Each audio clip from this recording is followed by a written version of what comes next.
Good morning everybody. आज हमारी इस क्लास के अंदर हमारा बिंदु रहेगा प्रश्नावली और अनुसूची विधि में अंतर। पिछली क्लास के अंदर हम लोग प्रश्नावली के बारे में समझ चुके हैं। इसके अतिरिक्त हम लोगों ने अनुसूची के बारे में पढ़ा। अनुसूची विधि के अंदर हम ये बता चुके थे कि अध्ययनकर्ता अध्ययन क्षेत्र में जाएगा और वहां जाने के बाद वो स्वयं प्रश्न पूछता है उत्तरदाता से और उनको भर लेता है।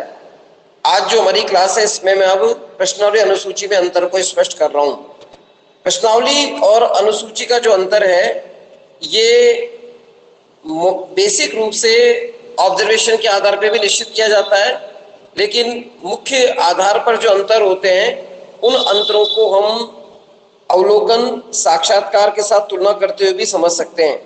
मोटे तौर पर यदि हम बात करें तो ये कहा जा सकता है कि प्रश्नावली विधि जो होती है इसके अंदर अप्रत्यक्ष संबंध होता है, और ये अप्रत्यक्ष संबंध होना इस बात का प्रमाण है कि वहां कहीं ना कहीं आमने सामने की स्थिति नहीं है। और ये आमने सामने की स्थिति का नहीं होना यहाँ इस रूप में परिचायक होता है कि वहां अध्ययन के अंदर कई प्रकार की समस्या आती है। जैसे वहां उत्तरदाता की बॉडी लैंग्वेज जो है उसका अध्ययन नहीं किया जा सकता। उत्तरदाता सामान्य अर्थ में कोई विशेष बात छिपाने का प्रयास कर रहा हो उसके बारे में पता नहीं किया जा सकता। लेकिन यदि इसको हम और विस्तृत व्याख्या के आधार पर देखें तो प्रश्नावली और अनुसूची विधि जो है उसमें मोटा अंतर शिक्षित उत्तरदाताओं के आधार पर भी आ सकता है। अब हम स्क्रीन पर आपको एक पीडीएफ दिख रही है, इसमें हमने तुलनात्मक रूप से मैंने एक चार्ट बनाया है। सबसे पहले अनुसूची और प्रश्नावली में अंतर। पहला अंतर क्या है? अनुसूची प्रश्नों की एक ऐसी सूची है जिसका उपयोग अध्ययनकर्ता द्वारा क्षेत्र में जाकर स्वयं किया जाता है। देखिए, फील्ड के अंदर जाएगा सबसे पहले अध्ययनकर्ता और वहां जाकर वो अध्ययन करेगा खुद जाकर। जबकि इसकी हम तुलना करें तो प्रश्नावली विधि में उत्तरदाता जो है उसके साथ प्रत्यक्ष संपर्क नहीं है, वहां हम अपने प्रश्नों को डाक या कोरियर के द्वारा ही भेजते हैं। तो ये पहला अंतर है। दूसरे अंतर की हम बात करें, अनुसूची का उपयोग एक छोटे भौगोलिक क्षेत्र अथवा सीमित अध्ययन क्षेत्र में ही तथ्यों का संग्रह करने के लिए किया जाता है। देखिए, इसका मतलब ये है, ये जो अनुसूची विधि है इसका उपयोग हम एक छोटे भौगोलिक क्षेत्र में कर पाएंगे। छोटे भौगोलिक क्षेत्र में इसलिए होगा क्योंकि उत्तरदाता के पास खुद अध्ययन करता जा रहा है। वो वहां जाकर डोर टू डोर लोगों से मिलेगा। अगर मान लीजिए उसने बड़ा भौगोलिक क्षेत्र ले लिया तो फिर वो सबसे संपर्क नहीं कर पाएगा। ऐसी स्थिति में वो छोटे भौगोलिक क्षेत्र में जाकर सीमित अध्ययन क्षेत्र को ही प्राथमिकता देता है और वहां पर वो तथ्यों का प्रयोग कर सकता है। अब इसकी तुलना हम करें तो तुलना के आधार पर प्रश्नावली में कितनी दूर तक, प्रश्नावली विधि कह रही है कि कितनी दूर तक इसमें भौगोलिक क्षेत्र में उत्तरदाता फैले हो उन सबका अध्ययन इसमें हम कर सकते हैं। ये जो आधार है अंतर का वो इस रूप में होगा क्योंकि उत्तरदाता के पास अध्ययनकर्ता को जाना नहीं पड़ता, वहां डाक या कोरियर ही जाती है।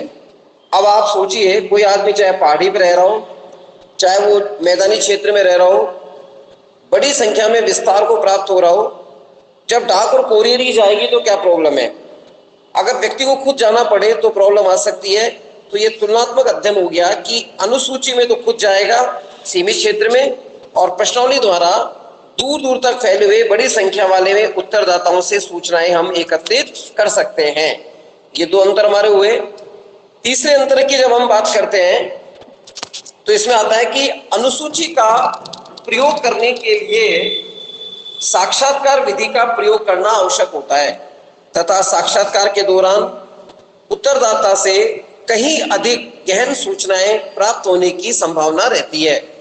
आप इसे समझें कि जब हम अनुसूची विधि का प्रयोग करते हैं तो इसमें साक्षात्कार यानी इंटरव्यू विधि का प्रयोग करना कंपलसरी होता है।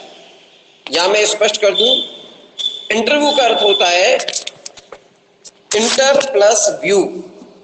एक अध्ययन करने वाला उत्तरदाता से जाकर प्रश्न करेगा, कुछ प्रश्न के बिंदु पूछने का प्रयास करेगा, उसके आंतरिक स्तर पर व्यू क्या विचार है, उन विचारों को निकालने की कोशिश की जाती है। अनुसूची में हम उत्तरदाता की भय की स्थिति का लाभ नहीं उठाते, बल्कि यदि वो डरा हुआ भी है तो ऐसी स्थिति में उसके पास जाकर उसे समझाएंगे कि भाई बताइए आपको क्या प्रॉब्लम है, आप इस प्रश्न का जवाब इस तरह भी दे सकते हैं, आपके मन में इस प्रश्न के बारे में क्या मौलिक विचार आ रहे हैं, इनको आप बताने का कष्ट करें, उसको प्रेरित कीजिए।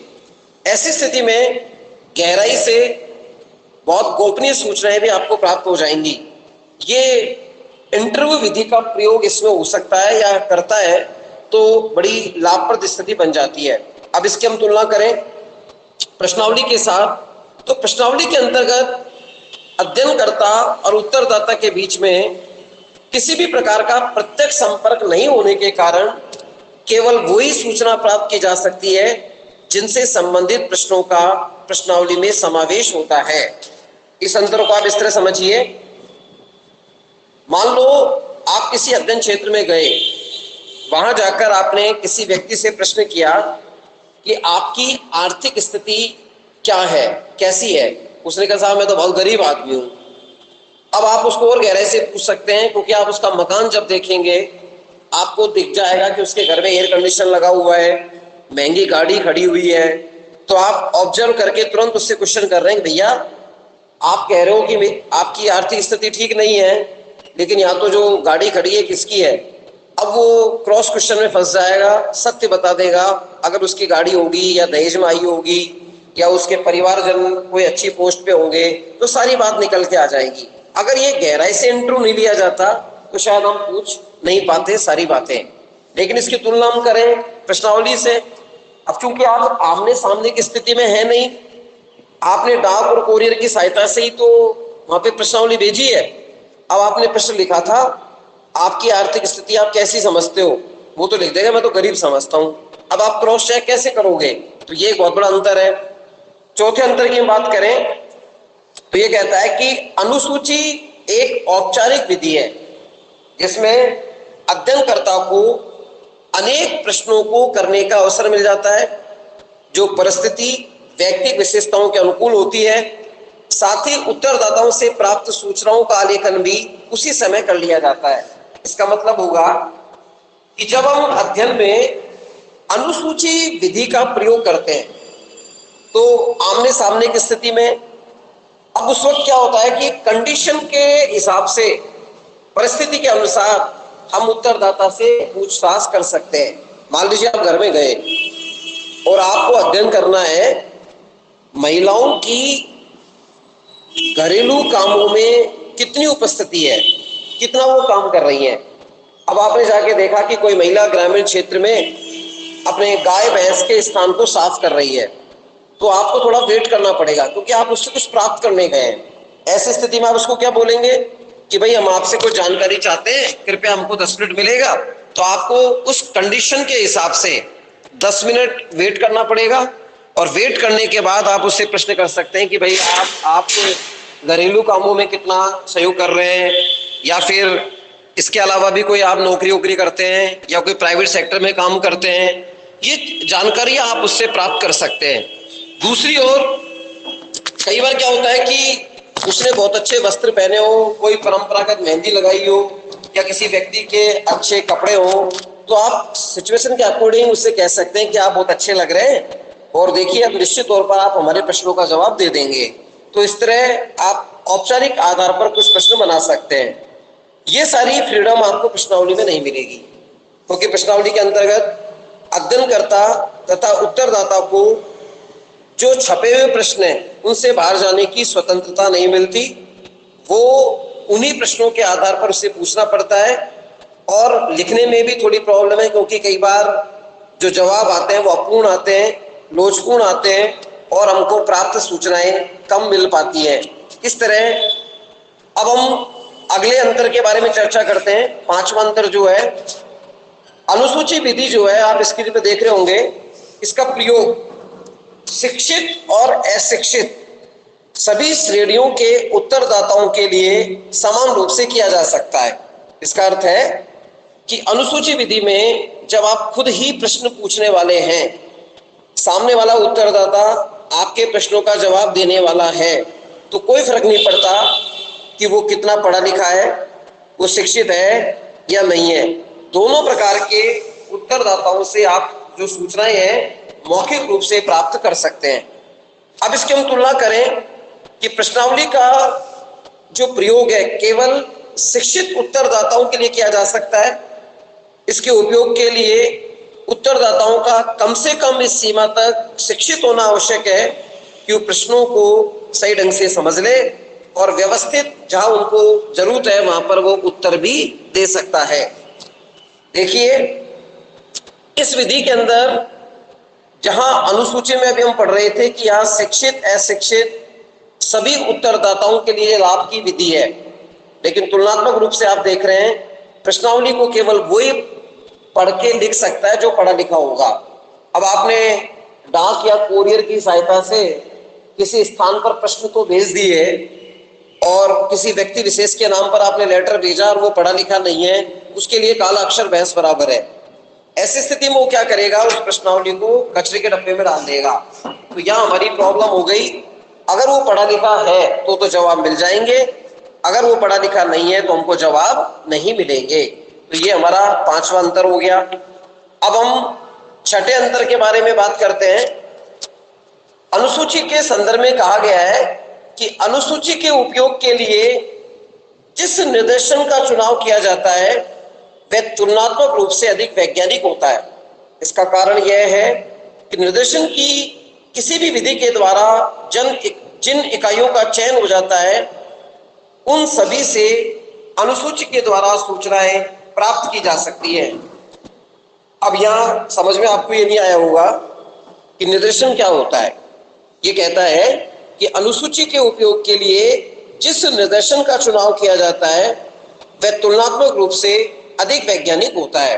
देखिए, किसी स्थान पर रहने वाले सभी लोगों से यदि हम जानकारी प्राप्त करें, एवरी पर्सन, तब तो कहलाएगा संगणना। जैसे जनसंख्या वृद्धि जब की हम गणना करते हैं तो एक एक आदमी को गिनना पड़ता है, किसी को हम छोड़ते नहीं है, ये तो कहलाएगा संगणना। अब आ गया निदर्शन यानी सैंपलिंग।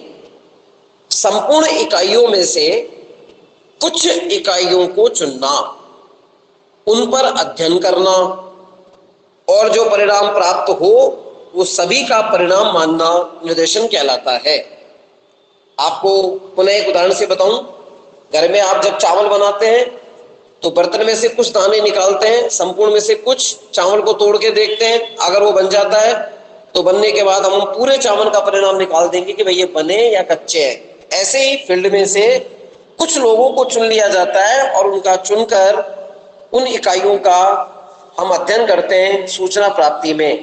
अब इसकी तुलना करें तो प्रश्नावली के उपयोग के लिए ऐसा निर्देशन लेना आवश्यक होता है जिसमें केवल शिक्षित व्यक्तियों का समावेश हो। कि आपकी मजबूरी क्या है कि आप जो भी उत्तरदाता सेलेक्ट करेंगे कोशिश करेंगे कि भाई वो पढ़ा लिखा हो, क्योंकि आपके द्वारा जो प्रश्न भेजा जा रहा है, आपके द्वारा जो प्रश्न पूछा जा रहा है वो प्रश्न पढ़ा लिखा व्यक्ति दे सकता है। अतः निर्देशन को थोड़ा सा हमको पक्षपातपूर्ण बनाना पड़ता है। ऐसा निर्देशन अपूर्ण होने के साथ साथ कभी कभी अध्ययन विषय से वास्तविक प्रतिनिधित्व करने वाला नहीं होता, क्योंकि आदमी पढ़ा लिखा है या नहीं है ये हमारी जानकारी में नहीं है, और ऐसी स्थिति के अंदर वो संपूर्ण क्षेत्र का प्रतिनिधित्व करने का गुण इसके अंदर नहीं होता है। अगले अंतर के बारे में हम चर्चा करें तो सातवां अंतर है कि अनुसूची एक ऐसी प्रविधि है जिसे अधिक स्पष्ट और सुविधापूर्ण समझा जा सकता है। इसका कारण यह है कि किसी भी प्रश्न की भाषा अथवा अर्थ स्पष्ट न होने की स्थिति में इसे अध्ययनकर्ता द्वारा सरल शब्दों में अभिव्यक्त किया जा सकता है। इसका मतलब यह हुआ, कोई भी जानकारी लेने के लिए जब हम शेड्यूल या अनुसूची का प्रयोग करते हैं तो इस पद्धति को ऐसी पद्धति माना जाता है जो अधिक स्पष्ट है और इसको सुविधा के अनुसार समझा भी जा सकता है। इसका कारण यह है कि जब हम किसी प्रश्न की भाषा या उसके अर्थ को समझने की कोशिश करते हैं तो कई बार अर्थ का अनर्थ हो जाता है।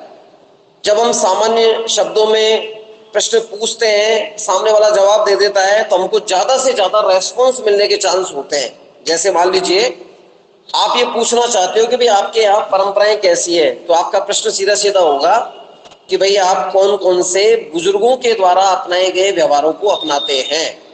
तो समझ जाएगा उत्तरदाता कि भाई आप हमारी बुजुर्ग पीढ़ी क्या करती है और आप उसको देखकर क्या सीख रहे हैं, उसके बारे में पूछ रहे हैं। अब इसकी तुलना में यदि प्रश्नावली से कर दें तो प्रश्नावली इस अर्थ में लोच रहित होती है। उत्तरदाता को प्रश्न के संदर्भ में यदि भ्रम हो जाए तो उसका निराकरण का अवसर नहीं प्राप्त होता, प्रश्न को गलत रूप में समझ लिया जाता है और उसका उत्तर भी गलत ही हो जाता है। जैसे आपने आमने सामने किसी से पूछा कि भाई तुम्हारे कौन कौन सी परंपराएं होती हैं, सामने वाले ने कहा साहब परंपरा का मतलब बताओ, मतलब क्या होता है। तो आपने कहा कि भाई आपके दादी दादा चाचा चाची जो व्यवहार करते हैं उनको देखकर आप क्या वैसा ही व्यवहार करते हैं, तो आप समझ गए भाई क्या पूछना चाहते हो। अब मान लीजिए वही बात लिखित में मैं आपको प्रश्न के माध्यम से कहूं कि अपनी परंपरागत और मूल्य व्यवस्था के बारे में बताइए, तो आप समझ नहीं पाएंगे कि मैं क्या पूछना चाह रहा हूं। और आपने ये समझ लिया कि मूल्य का मतलब पैसे से और परंपरा का मतलब ये है कि हम पुराने विचारों के नए विचारों के, और आपने लिख दिया हम तो साहब बहुत आधुनिक हैं और हम तो मूल्य व्यवस्था के आधार पर मजबूत हैं। तो आपने गलती तो समझ लिया और गलती उत्तर दे दिया। तो ऐसी स्थिति में प्रश्नावली में कोई दिक्कत आए या कोई भ्रम की स्थिति हो तो आपको समझाने का आधार नहीं मिलता है, यह इस विधि की कमी मानी जाती है। अब हम बात कर रहे हैं अगली विशेषता जो अंतर को बताती है। अनुसूची कहता है कि अनुसूची के द्वारा उत्तरों का प्रतिशत किसी भी दूसरी विधि की तुलना में अधिक होता है। उत्तरदाता की उदासीनता व्यस्तता के बाद भी अध्ययनकर्ता को उससे सूचना प्राप्त करने का अवसर मिल जाता है। भाई सीधी सी बात है, जब आप किसी के सामने जा रहे हैं कुछ बातचीत करने के लिए, चाहे वो कितना ही बिजी हो, आप उसकी स्थिति को देखकर टाइम निकालकर उससे सारे प्रश्नों का जवाब पूछकर अपना काम कर लेंगे। इसमें फायदा आपको क्या है कि सामने वाला चाहे मन से जवाब दे चाहे बेमन जवाब दे, आप उनसे सारी सूचनाओं को आसानी से प्राप्त कर सकते हैं। लेकिन जब प्रश्नावली से इसकी तुलना करते हैं तो प्रॉब्लम क्या आती है, आपने मान लीजिए 100 लोगों को प्रश्नावली विधि में प्रश्न भेजे, सपोज 40 ने तो खोल के नहीं देखा, अब आप क्या कर लोगे साहब। इसका मतलब क्या हुआ, अब आप मजबूर हैं कि जब वो भेजेगा जब भी आपको मिलेगी। आप 10 दिन 15 दिन वेट करेंगे और 10-15 दिन वेट करने के बाद भी नहीं आया तो आपके दिमाग में विचार आएगा कि भाई इसको याद दिलाओ। फिर आप एक लेटर लिखोगे, उस लेटर का नाम है अनुगामी पत्र। अर्थात जब प्रश्नावली विधि पर्याप्त संख्या में लौट कर नहीं आती है तो ऐसी स्थिति के अंदर अध्ययनकर्ता याद दिलाने के लिए एक लेटर लिखता है। उस लेटर का नाम है अनुगामी पत्र, यानी वो याद दिलाने का काम करता है। फिर उत्तरदाता सोचता है अरे भाई इसने जब लेटर दे दिया तो अब इसका कुछ भेजो, फिर भी वो कुछ भेजेगा और जिसने सोच लिया कि मुझे नहीं भेजना है तो नहीं भेजेगा। तो ऐसी स्थिति में प्रश्नावली के द्वारा जो उत्तर मिलते हैं उनका प्रतिशत इतना कम रहता है कि कई बार तो वो पूरी नहीं मिल पाती, कभी भेज भी देगा तो आधी अधूरी जानकारी भेज देगा और इस आधार पर वो संपूर्ण का प्रतिनिधित्व नहीं कर पाती। अगले अंतर के रूप में अनुसूची में अवलोकन का गुण पाया जाता है। अध्ययनकर्ता साक्षात्कार के अलावा अवलोकन के द्वारा भी तथ्यों की परीक्षा करने अथवा नए तथ्यों का संकलन करने का प्रयास करता है। देखिए अवलोकन का मतलब होता है ऑब्जर्व करना, देखना। जब आप किसी के सामने जाकर बात कर रहे हो तो अपनी आंखें बंद थोड़ी करते हो, उसके हाव भाव देखते हो, वो कैसा जवाब दे रहा है ये देखने की कोशिश करते हो, घटना के मर्म को समझने की कोशिश करते हो कि सामने वाला सत्य बोल रहा है असत्य बोल रहा है, यानी आप इसके बारे में जानने का पूरा प्रयास करते हैं। तो ऐसी स्थिति में वहां अवलोकन का गुण छिपा हुआ है। अब चूंकि प्रश्नावली विधि में आप आमने सामने की स्थिति में हो ही नहीं, तो ना तो साक्षात्कार ना अवलोकन दोनों का लाभ नहीं मिलेगा। इसलिए अंतर कह सकते हैं कि अनुसूची में अवलोकन का लाभ मिलता है, प्रश्नावली विधि में अवलोकन का लाभ नहीं मिलता, क्योंकि उत्तरदाता और अध्ययनकर्ता के बीच आमने सामने की स्थिति नहीं होती।